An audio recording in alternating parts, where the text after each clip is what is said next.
Ladies and gentlemen, now we move to the next session, a short keynote on crafting an innovation strategy to drive successful outcomes. This session will provide insights on developing an executable innovation strategy, highlight key aspects of organizations' approach to innovation and share his learnings. Robert Wiest, Head Global Business Solutions Swiss Re Management Limited, will deliver this short keynote. Before I invite Robert on stage, here's a quick introduction. He also heads all the outsourcing and offshoring strategy, robotics process automation, and sourcing divisions for Swiss Re. In his previous roles, he has served as president for Swiss Re China and has held various other strategic and critical leadership roles. He also is member of BOD for Swiss Re. Over to you, Bob. Over to you, Bob. Please. Thanks.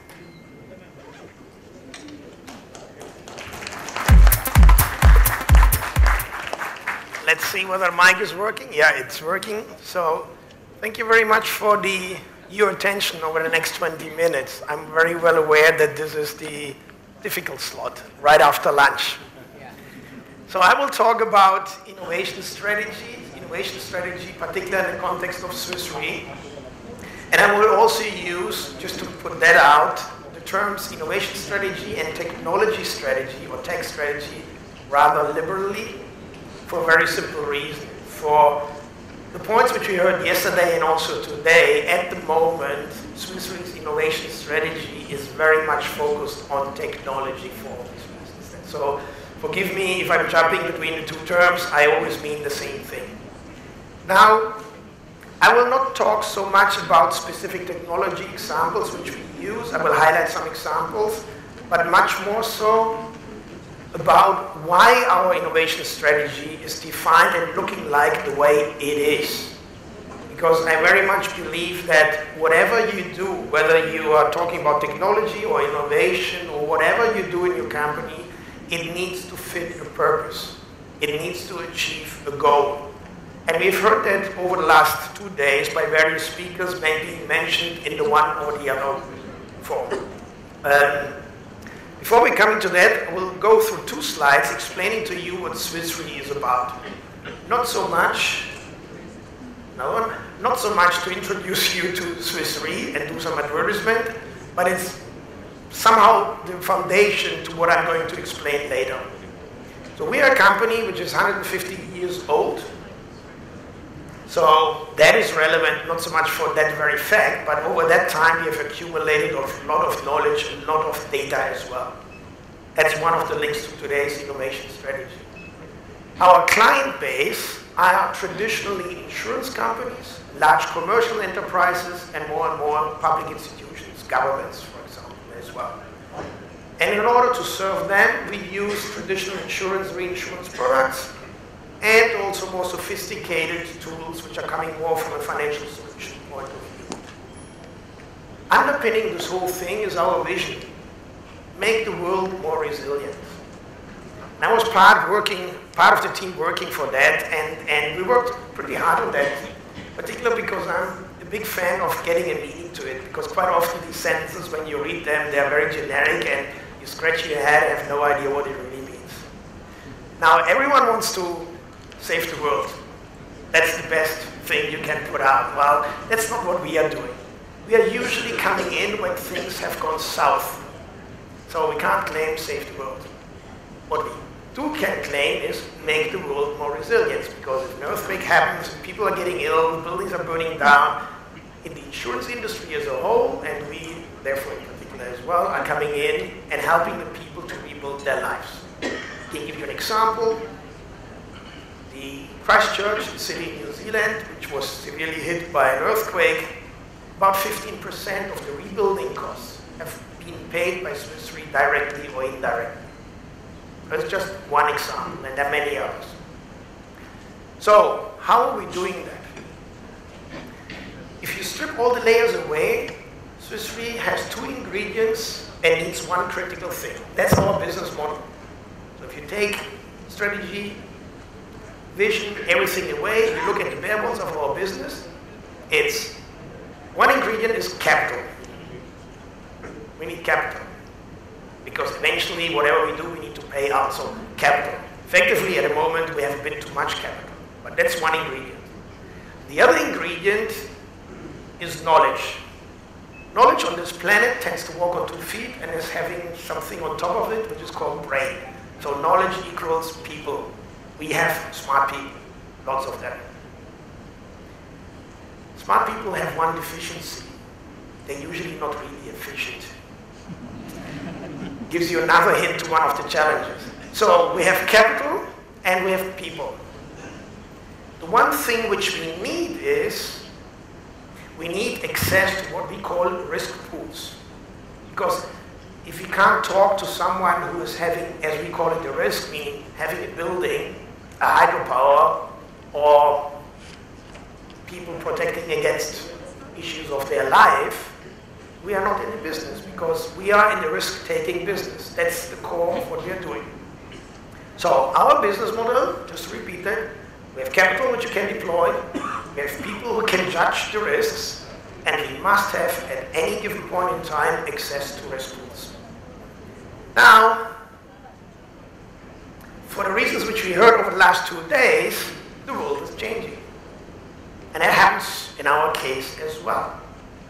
The fundamentals of our business model are okay, but the way we are executing it are under severe pressure. First, as I just mentioned, we are not really efficient.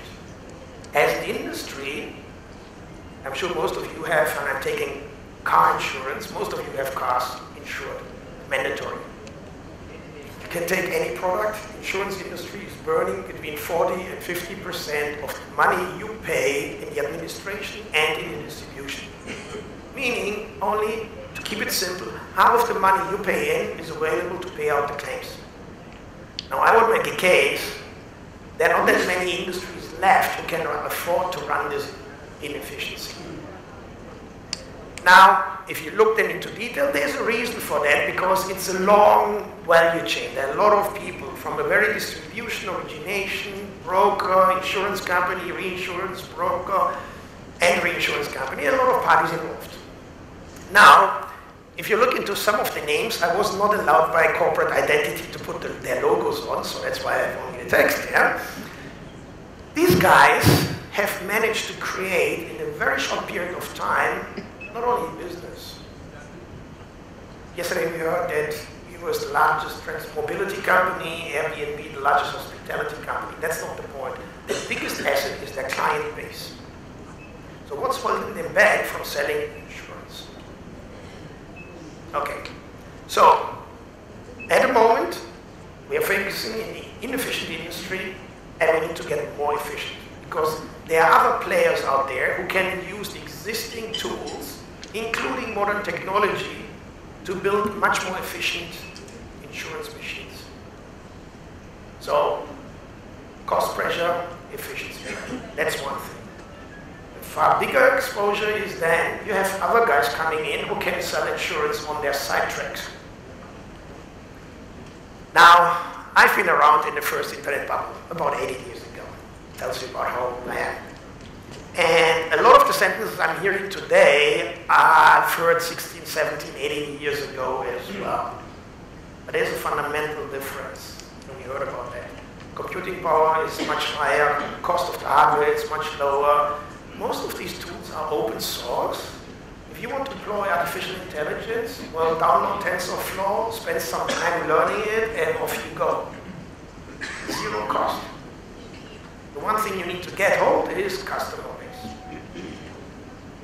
Now, that's a problem.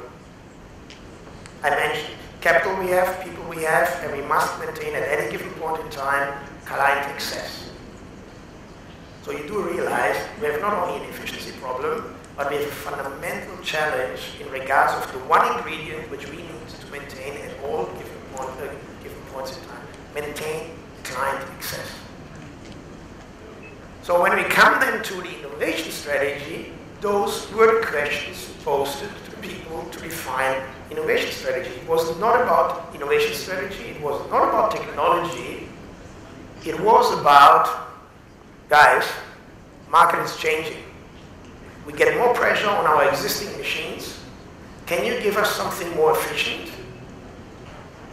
all these other players out there, some of them even outside of the industry, can you secure us, can you give us a tool, a way to secure the access to the risk pools? In an ideal world, even give us more access. So those were the questions. And as you see, this is the crucial junction point. It has nothing to do with the technology. But it is the matching point between the business need, a purpose, and in this case, the technology strategy. So when you look then into our technology strategy, I'm going to skip about that and cover that, you effectively see in 4 sectors the attempt to answer this challenge. One, and I will quickly go through it, we are focusing with our tech strategy on the first upper left corner, our clients. Our existing clients, they're sitting on the client access to the risks. So is there a way how we can help them to maintain their position? And is there a way to maybe even enhance their access to an existing, what we call, risk pool? That's what we're trying there. We'll talk in a second about some of the examples, but in a very simple way, what we're doing, we're developing tools, automation tools, risk management tools, underwriting tools, which we're giving for free our clients. Well, it's not entirely free. The deal is, you get the tool, I get some part of the business you generate. And that works. So that is the technological answer, if you wish to say so, in that segment, securing existing client base. On the second one, this is about ourselves. This is the efficiency game. Can we leverage technology to render ourselves more efficient? And it goes into processes, into the mainstream processes. This is where our GCC plays a major role, because they are having already part of what I call the mass processing element. So they're, in this case, Armin and his teams, they're sitting there and taking existing processes and trying to automate as much as possible or find any other smart way. And again, I will talk about some examples. So this is the efficiency game, the internal one. The third one at the bottom is again about the risk pool access. Not only existing client base, but finding new ways, new partnerships. So it's again the theme of securing or enhancing the access to the risk pools or the business. It's maybe a better term for this presentation. So it could mean new risks, new risk pools like cyber. That's a risk which was not that much present 10 years ago. Today we have it all sitting on the agenda. It could mean alternative distribution channels. So can we partner up with an online distribution platform as an example? So questions like these. And what we have put into that is we effectively created a new business unit which is trying to engage in that field. And we'll talk about that as well. And the fourth one is what I mentioned at the very beginning. We have a lot of data. We can even go back to 1916, the Spanish flu. We can go into our archives and we see Spanish flu, which is a pandemic, as we all know. How many people didn't show up for work? How many people were down for how long time? Problem? Well, you have to send someone down in the dungeons to pull out all the paper. So we have a lot of data, but we don't have information. So the key question here is how to turn non-structured data into information, because only information is powerful, not data. We have one, as you see there, we have one project running, which is a pretty big project. It's called Stargate Platform. We'll cover that in a second. But those are the four areas which our tech strategy is trying to answer when being posted with the questions, what can you do in today's environment, leveraging technology to help us out of this business challenge which we are having. And that's was probably the only takeaway you need to take out of this presentation. Your tech strategy, your innovation strategy is not there to look good on blockchain or on AI or anything like that. It has to match a purpose and ideally solve the business problem. For us, this is extremely closely linked. Okay, so first bucket, one of the examples, I was involved in that in Asia as well, personally, is Magnum. It's an automated underwriting tool. As such, pretty simple. Imagine that as a decision tree put into an app. It's a bit more complicated than that. It's a pretty big machine with databases and all things, but the key point is it engages on the sales front into the sales system of our clients. So if one of our clients decides to engage with that, it's about 6 months later until all the integration work is done, their sales agents are using our platform to generate or sell a new product and use an automated underwriting system for decision making. We have several live examples and it significantly drives sales. And again, the deal which we are proposing is, well, you get this, I want to have part of that business. And it works. There's some efforts involved, of course, in integration work. Maybe the biggest benefit other than the sales is the increased access to structured data. And again, that's a really valuable asset. So that's one example out of the first bucket, how to help our clients. On the second one, how to improve ourselves. That's a pure internal one. Maybe the most striking one, I will only talk about two. Atlas. So imagine a global company, grown over 150 years, and naturally you get a lot of systems. So in this case, this is a general ledger system. So it's really, 6 years ago, I had about 200 different ledger systems. You want to consolidate everything into one balance sheet, the big mother. Can you imagine how much work that is? So this project is about introducing one general ledger system. Now, because we are B2B industry, reinsurance is nobody who's offering you a ready-made, off-the-shelf general ledger system for reinsurance. So in this case, with SAP, we had to build, co-develop the system. Of course, using SAP as a basis, but then that was a 4-year exercise with multiple hundreds of millions going into it. Result, we're rolling it out this year. We have one general ledger system.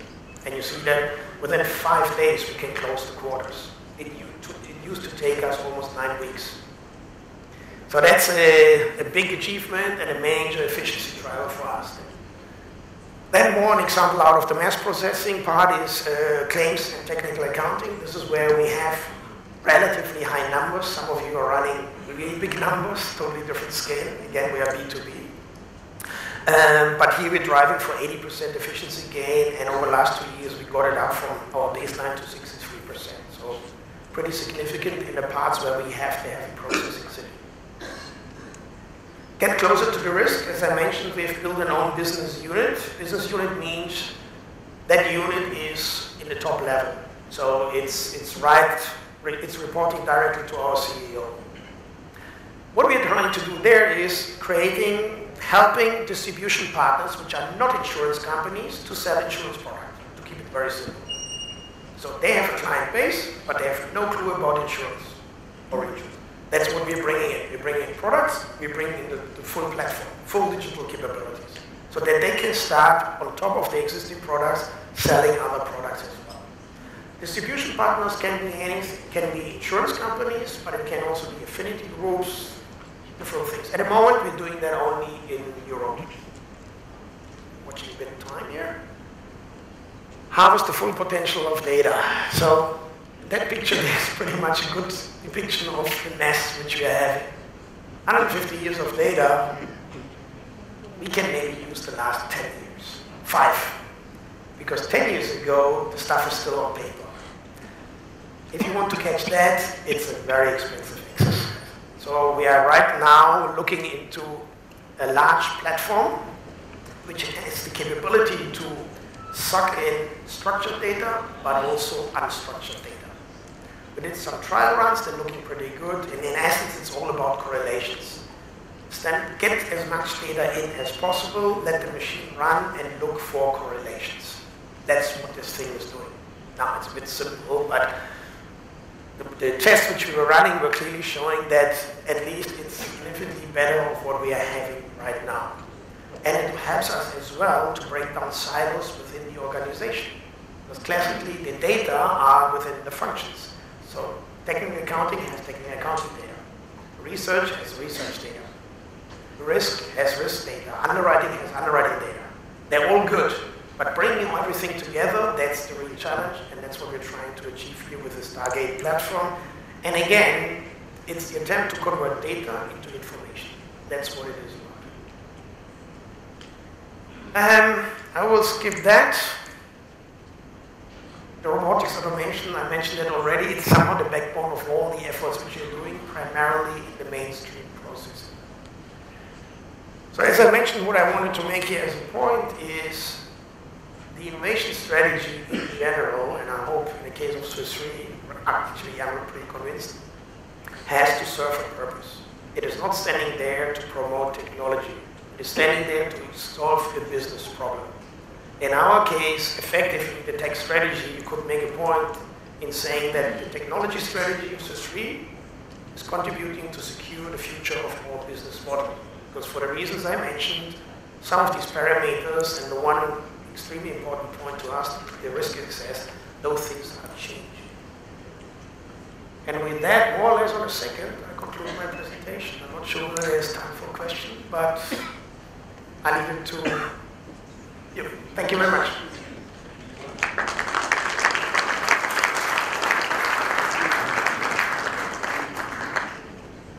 Yeah, there was a question here and there. Do we have time for questions? Yes. Yeah, okay.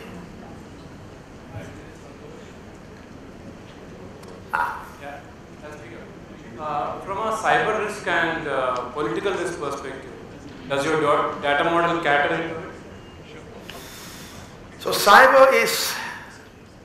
political risk is something which at the moment clearly is increasing, but if you take the two in parallel, the cyber is the much bigger unknown one, for a very simple reason. If you're a long time in the business, you have an existing business. So if you look into cyber, right away from the beginning, when you start to understand the exposures of this scenario, your existing business is already exposed to it. So most of the insurance companies and reinsurers, us included, we're still trying to figure out, is it an opportunity or is it a threat? We don't know yet. Because we have a pretty big exposure. Our entire book potentially is exposed.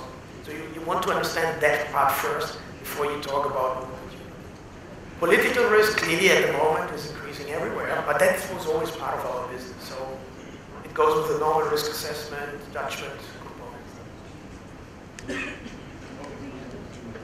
I can repeat your question, don't worry, go ahead.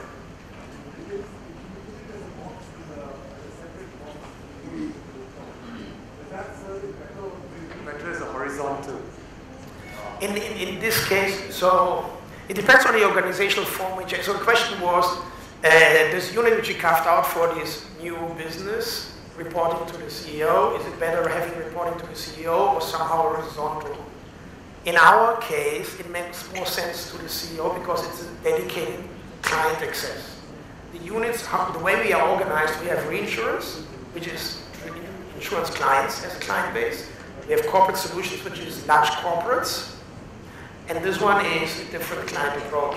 So in our case, it makes sense to have it sealed off as a separate standalone unit. And the reason, size-wise, you wouldn't have that reporting to a CEO, but you want to have the attention of it. So that's why it's hooked up like that. It's growing quite nicely. Other organizations might want to choose a different approach. It depends how your base organization is looking. That was simply brilliant. Ladies and gentlemen, let's put our hands together for Bob for doing a fantastic session. Thank you. Absolutely power-packed and rich with insights. On behalf of NASSCOM, as a token of appreciation, we have a speaker moment which I'll hand over.